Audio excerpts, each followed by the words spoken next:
wabarakatuh, and welcome to Alhamdulillah Arts. This is my first ever video. So inshallah I'll be teaching you guys the basics of Arabic calligraphy. I'm a self-taught calligrapher.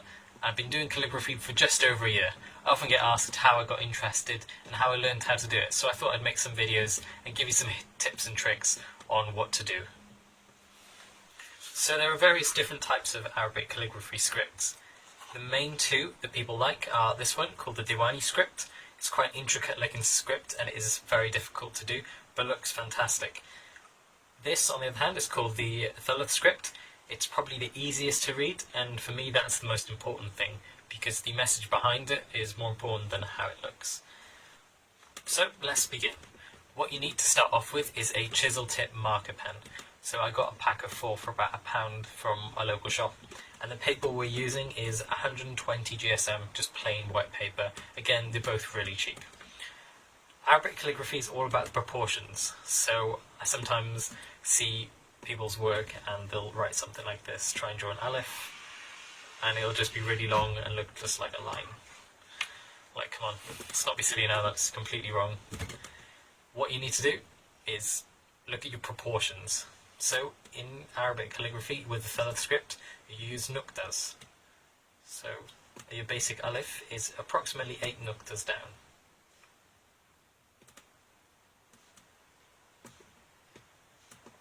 When you draw in your nuqtas, you need to keep your pen at about 45 degrees and make a basic diamond shape.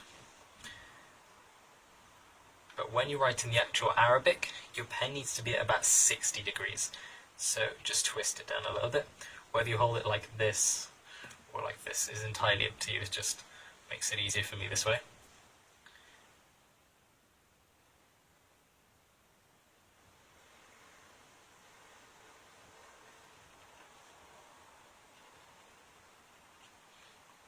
And there you go, a simple letter. So the marker pens are available in various different sizes, like this one. It's huge, but you can do the same thing with them.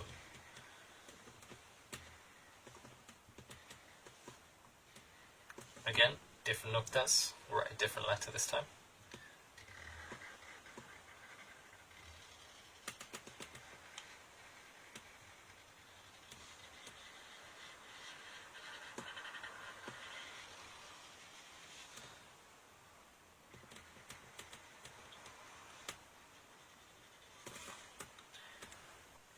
The actual quality of the calligraphy with the marker pens isn't great, but I think it's the easiest way to continually practice, because you won't have to keep dipping in inks, which you get with the ink pens and the qalams. So once you think you're good enough, you can then move on to using inks.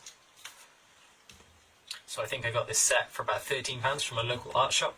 You won't really be able to get this from a superstore like Asda or Tesco. You do have to go to a specialised store for these. You'll be able to buy different coloured inks, available in different brands as well.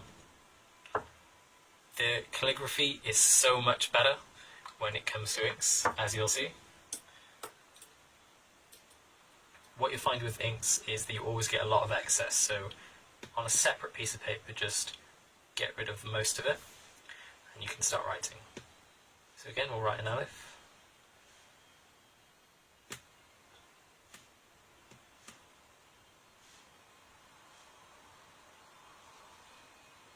The problem with inks is you do have to keep dipping quite a lot. Get rid of the excess. Hold at 60 degrees.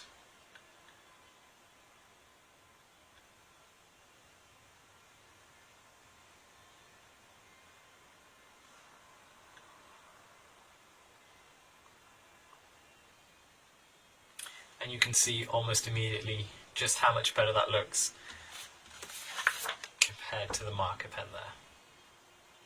So what I'll do quickly is just write Alhamdulillah, this being Alhamdulillah Arts, of course. Once you're starting off, I probably recommend doing things with a pencil outline first, but once you practice enough, you won't really have to go for that.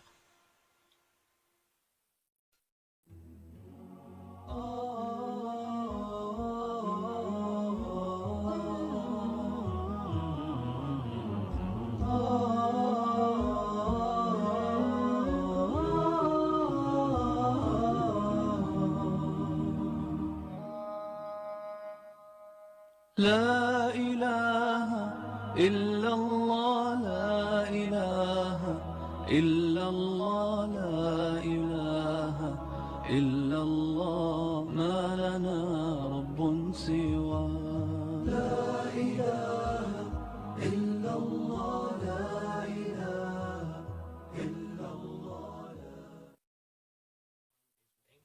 It's very, very easy to smudge. When you have little letters like this, so you've got a ha and a meme, and you've got this here, and this on the end, they are literally just there for decoration. They have no meaning at all. The other things like the fatahs, the dammas, of course, they have their own Arabic meanings. So once you think you've practiced enough with ink pens, you can then move on to using bamboo qalams. So they should be available on Amazon and eBay too. I bought this one off Amazon. Costs about £13 for a set of 3. But now I actually make them on my own. So what you do is you just get a stick of bamboo and a craft knife, and you can just carve it yourself. So you can choose whatever sizes you need, and there are tutorials available on YouTube already, so I don't need to show you what to do. It's quite difficult to use a bamboo qalam, more difficult than the actual ink pen. What you'll find is, again, if you dip it in ink, you will just get lots of excess, which is not ideal for us. So to overcome this problem, all you need to do is get a jam jar, get some kitchen sponge, place it at the base, and then either using a syringe, or if you don't have a syringe, just get a straw and add some ink. Allow the sponge to absorb some, and you're pretty much ready to go. Now the sponge just takes away the majority of the excess. So now you can write nice and easily. I say easily, but it's really not that easy.